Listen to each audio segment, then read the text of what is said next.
बिस्मिल्लाहिर्रहमानिर्रहीम। तो स्टूडेंट्स, आज का हमारा टॉपिक है डिस्टेंस प्रोटेक्शन। हमने ये ट्रांसमिशन लाइंस की प्रोटेक्शन करनी है डिस्टेंस प्रोटेक्शन मेथोडोलॉजी के ज़रिए।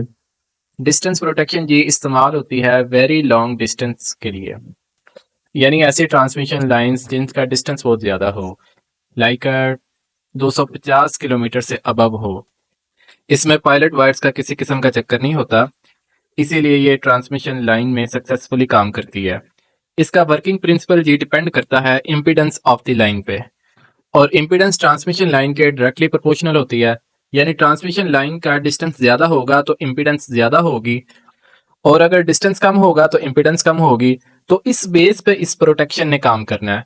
और ये ऑपरेट कब करेगी, सर्किट को आइसोलेट कब करेगी, सर्किट ब्रेकर को कब ट्रिप करवाएगी, ये उस वक्त ट्रिप करवाएगी जब फॉल्ट आने के बाद वाली इम्पीडेंस फॉल्ट आने से पहले वाली इम्पीडेंस से कम हो जाए, यानी प्री फॉल्ट इम्पीडेंस नई आने वाली इम्पीडेंस से कम हो जाए। जब नई आने वाली इम्पीडेंस कम हो जाएगी तो ये फॉल्ट कंसीडर होगा और रिले ऑपरेट कर जाएगी। ये इम्पीडेंस कम क्यों होती थी ये हमने देख लिया था दूसरे लेक्चर में। आपको बताया था कि इम्पीडेंस जो है V/1 की रेशियो होती है, यानी voltage to current ratio. Fault आने की सूरत में करंट बहुत बढ़ जाता है और voltage nearly equal to zero हो जाता है। अगर शॉर्ट सर्किट की बात करें तो इम्पीडेंस जो है वो वोल्टेज के डायरेक्टली प्रोपोर्शनल है और करंट के इनवर्सली प्रोपोर्शनल है। तो वोल्टेज नियरली जीरो हो गया, यानी बहुत कम रह गया, तो इम्पीडेंस जाहिर है इसके डायरेक्टली प्रोपोर्शनल है तो कम हो जाएगी, और करंट के इनवर्सली प्रोपोर्शनल है तो करंट बहुत ज्यादा हो जाएगा। इस तरह भी इम्पीडेंस बहुत कम रह जाएगी। इस बात को समराइज करें तो फॉल्ट आने से पहले इम्पीडेंस ज्यादा होती है और फॉल्ट आने के बाद इम्पीडेंस कम होती है। तो ये हमने स्टडी किया था। तो चलें इस चीज को नए अंदाज से स्टडी करते हैं डिस्टेंस प्रोटेक्शन के लिए। यहाँ दो स्कीम्स डिस्कस करेंगे। इस फिगर में देखें, ये सिंपल स्कीम है जी आपके पास डिस्टेंस प्रोटेक्शन की। ये आपके पास पावर स्टेशन है ए, इसके बाद सब स्टेशन है बी, फिर सब स्टेशन है सी। ये एक ट्रांसमिशन लाइन जा रही है ए से सी तक, फिर इससे आगे तक। इस पर डिफरेंट सब स्टेशन बने हुए हैं, सबकी डिफरेंट इम्पीडेंस है। ए से बी तक की जो इम्पीडेंस है वो Z1 है, बी से सी तक की जो इम्पीडेंस है वो Z2 है, और सी से ऑनवर्ड जो इम्पीडेंस है वो Z3 है। ये सब फॉल्ट आने से पहले की इम्पीडेंस हैं, यानी प्री फॉल्ट इम्पीडेंस। इसको तीन हिस्सों में डिवाइड किया गया है, यानी डिस्टेंस वाइज। अब यहाँ पर रिलेज इंस्टॉल हो जाएंगी। पावर स्टेशन पर जो रिले होगी उसको रिले ए का नाम दिया गया है।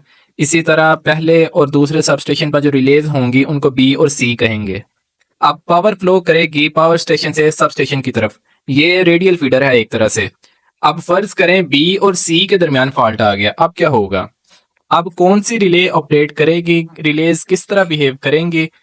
ए से लेकर बी तक तो इम्पीडेंस मौजूद है Z1, साथ ही बी से लेकर फॉल्ट पॉइंट तक जो इम्पीडेंस है उसको Z के साथ डिनोट कर दिया गया है। अब ए से लेकर फॉल्ट तक की जो इम्पीडेंस होगी वो होगी Z1 प्लस Z, यानी Z1 से ज्यादा हो जाएगी क्योंकि फॉल्ट का डिस्टेंस बी से कंपेयर करें तो ज्यादा है।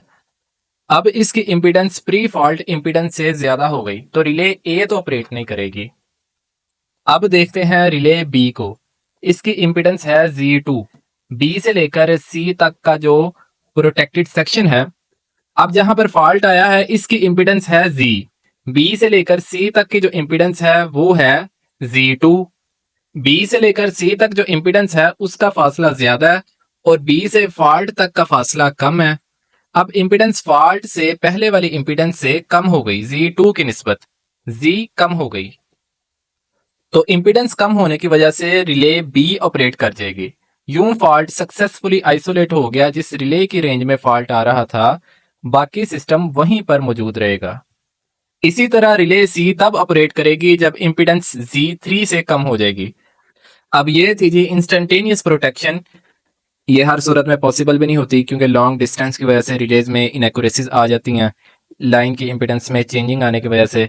इस चीज को ओवरकम करने के लिए इसको डिफरेंट जोन्स में डिवाइड कर लेते हैं, यानी स्पेसिफिक जोन में स्पेसिफिक रिले ऑपरेट करती है ताकि फॉल्ट सक्सेसफुली आइसोलेट होता रहे।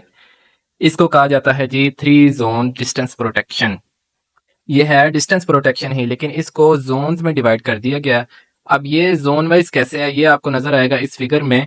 इस फिगर में इसको एक्सप्लेन किया गया है, यानी वही फीडर आपके पास जनरेटिंग स्टेशन और 3 रिलेज हैं A, B और C। तीनों इम्पिडेंस रिलेज हैं। अब हर रिले के जोन बना दिए गए हैं। फॉर एग्जांपल रिले ए है जो कि जनरेटिंग स्टेशन के बिल्कुल करीब है। इसके बाद इसके सबसे ज्यादा 3 जोन नजर आ रहे हैं। पहला जोन 1, दूसरा जोन 2, इसका टाइम ज्यादा है जोन 1 से, और तीसरा है जोन 3, इसका टाइम है जोन 2 से भी ज्यादा है। ये तीनों जोन रिले ए के लिए हैं। अब रिले ए में जो जोन 1 है वो कितने पोर्शन को कवर करेगा, या यूं कह लें कि पावर स्टेशन से पहले सब स्टेशन तक प्रोटेक्शन करनी है। लेकिन हमने जोन 1 थोड़ा कम रखा है, इसको सब स्टेशन तक आना चाहिए था लेकिन हमने इसको 80 to 90% रिड्यूस कर दिया। ये इसलिए किया है कि अगर आप इसको पूरा 100% तक ले जाएं, जो हमने पहले डिस्कस किया कि इंस्ट्रूमेंट ट्रांसफार्मर और रिले एलिमेंट्स में इन एक्यूरेसीज की वजह से रिले समटाइम नॉर्मल करंट पर ही ऑपरेट कर जाती है। इसलिए हम थोड़ा सा फर्क रखते हैं ताकि सीटीपीटी में कोई फर्क भी आ जाए या इन एक्यूरेसी आ जाए या करंट थोड़ा बहुत चेंज भी हो जाए तो रिले ऑपरेट ना करे। इस फर्क को मेंटेन करने के लिए इसके जोन को 80 to 90% रखते हैं और इसका ऑपरेटिंग टाइम सबसे कम होता है। इसके बाद दूसरा जोन रखा जाता है। रिले ए के जोन 2 की लेंथ जोन 1 से ज्यादा होती है, यानी बाकी 10 to 20% का जो हिस्सा है बी रिले तक वो इसने कवर करना है। इसके बाद अगले सेक्शन का 50 to 60% कवर करना है, समटाइम्स इससे भी ज्यादा होता है, और इसका टाइम जोन 1 के टाइम से भी ज्यादा होता है। इस जोन का पर्पस क्या है और टाइम ज्यादा रखने का इस रिले के लिए? इसने बेसिकली जोन 2 ने उस वक्त ऑपरेट करना है जब बाकी रीजन यानी 10% रीजन के अंदर जोन 1 ने ऑपरेट नहीं किया। इसका टाइम कम था। अब फर्ज कर लें इसका टाइम था 1 सेकेंड और जोन 2 का टाइम था 2 सेकेंड। अब 1 सेकेंड में ये ऑपरेट नहीं की और फॉल्ट आखिरी 10% में आ गया तो 2 सेकेंड के अंदर फिर ये ऑपरेट करके फॉल्टी सेक्शन को अलहदा कर देगा। इसके अलावा अगली लाइन का 50% जो हिस्सा है उसको इसने इंस्टेंटेनियस प्रोटेक्शन देनी है, जो टाइम इसका डिफाइंड है इसके अंदर। लेकिन यहां पर आप देखें रिले बी भी आ चुकी होगी, उसका जोन 1 भी आ चुका होगा, उसका टाइम कम होगा, पहले वो ऑपरेट करेगा। अगर वो ऑपरेट नहीं करेगा तो फिर रिले ए का जोन 2 बैकअप के तौर पर प्रोटेक्शन प्रोवाइड करेगा। इसके बाद रिले ए का तीसरा जोन है, इसका टाइम सबसे ज्यादा है। ये जोन रिले बी का जो 50% हिस्सा रह गया था उसको और अगली लाइन के 100% हिस्से को प्रोटेक्शन प्रोवाइड करता है। रियल केसेस में ये सम टाइम एडिशनली 10 किलोमीटर भी ऐड किया जाता है इसमें, और ये सबसे लंबा जोन होता है। इसका पर्पस ये होता है कि इसने बैकअप प्रोटेक्शन के तौर पर बिहेव करना है नेक्स्ट जोन में, यानी 50% से जो आगे सी वाला जो सेक्शन है उसमें इसने बैकअप के तौर पर काम करना है। टाइम सबसे ज्यादा है इस जोन का। प्राइमरी प्रोटेक्शन अमल नहीं करेगी तो ये बैकअप प्रोटेक्शन के तौर पर ऑपरेट करेगी। ये सारी डिटेल थी जी रिले ए की। इसी तरह रिले बी ने भी चलना है। इसका जो जोन 1 होगा वो इसके अपने सेक्शन में होगा। जोन 1 इस सेक्शन के 80 to 90% होगा और बाकी का 10 to 20% अगले जोन में आएगा, और अगले सेक्शन यानी रिले सी के सेक्शन के 50 to 60% तक जाएगा। जिस तरह रिले ए का जोन 2 रिले बी के सेक्शन के 50 to 60% तक था, इसी तरह रिले सी का भी होगा। तो यूं हर सेक्शन के जोन 1 का टाइम कम है, ये इसकी प्राइमरी प्रोटेक्शन होगी, और जोन 2 बैकअप प्रोटेक्शन के तौर पर काम करेगी, और अगले सेक्शन में इसका अगला हिस्सा बैकअप प्रोटेक्शन के तौर पर काम कर रहा होगा, और जोन 3 जोन 2 की बैकअप प्रोटेक्शन होगी। तो ये पूरा एक सिलसिला है जिसके जरिए डिफरेंट जोन्स बनाकर प्रोटेक्शन प्रोवाइड करते हैं प्राइमरी और बैकअप का कम्बिनेशन करके, ताकि किसी हिस्से पर कोई फॉल्ट आए तो वो डिटेक्ट भी हो जाए और प्रोटेक्शन रिले अपनी टाइम सेटिंग के हिसाब से ऑपरेट भी कर जाए। ये जो स्कीम है इसको 3 जोन्स प्रोटेक्शन कहते हैं। पहले आपके पास इंस्टेंटेनियस प्रोटेक्शन था, जोन नहीं था।